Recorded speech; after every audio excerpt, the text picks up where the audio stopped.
എടാ റജിയേ, എടാ എടാ വേണ്ട വേണ്ട വേണ്ട വേണ്ട വേണ്ട BMW എടുക്കണ്ട, വേണ്ട ജീപ്പ് മതി. വരുന്ന വഴിക്ക് MLA ഒന്ന് കാണണം. പറ്റുമെങ്കിലേ നമ്മുടെ വനമന്ത്രിയെ കാണണമെന്ന്. അപ്പൊ അത് കഴിഞ്ഞിട്ട് എനിക്ക് വരാൻ പറ്റൂ. വേണ്ട ജീപ്പ് മതി, നീങ്ങി വാ കേട്ടാ. ആ ശരി. ഡ്രൈവർമാരുടെ ഒരു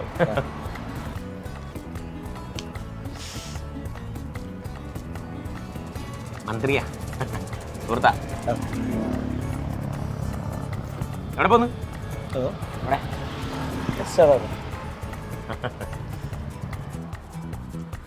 പേരെന്താ?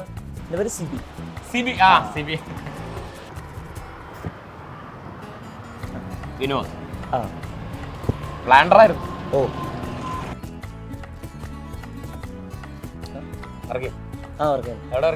ഞാനവിടെ യൂണിവേഴ്സിറ്റിയിൽ. അയ്യോ, അവിടെ സ്വന്തം സ്ഥാപനം. പ്രിൻസിപ്പളൊക്കെ വളരെ. അവിടെ പ്രിൻസിപ്പാളില്ല, വൈസ് ചാൻസലർ. വൈസ് ചാൻസലർ കഴിഞ്ഞ ആഴ്ച വന്നായിരുന്നു വീട്ടിൽ. ആര് ശരിയാക്കി തന്നു? പഠിച്ചുണ്ടാക്കിയതാ. പഠിച്ചാ കിട്ടും.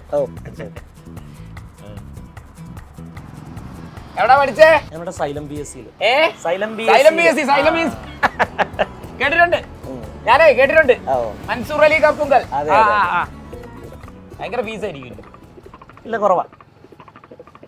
നമ്മുടെ ഞാൻ വിളിച്ചില്ലയോ റെജി, അവന്റെ മോന്.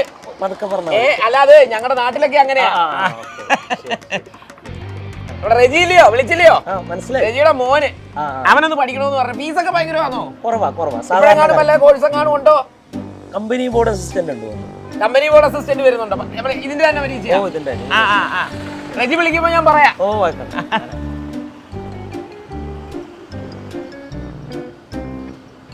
ചേട്ടാ എന്റെ പേഴ്സ് കാണുന്നില്ല ചേട്ടാ. സാറിന്റെ പേഴ്സ്. ഞാൻ പറഞ്ഞില്ലേ, ഇവിടെ ഈ ഏരിയയിൽ അങ്ങനത്തെ ഒരു പ്രശ്നമുണ്ട്. വലിയ പ്ലാന്ററാ തേങ്ങയാന്ന് പറഞ്ഞിട്ട് 10ന്റെ പൈസ ഇല്ല. മനുഷ്യനെ കൊണ്ട് പണി പഠിപ്പിച്ചിട്ട്. എന്റെ ദൈവമേ, എന്റെ ഏറ്റുമാനൂരെ മറ്റുള്ള പറഞ്ഞ കാശ് 75,000 രൂപ പേഴ്സിലുള്ള. എന്താ 10 രൂപയെങ്കിലും അതിനകത്ത് വെക്കണം കേട്ടോ. ഇത് എന്റെ മനസ്സിലായി. BMW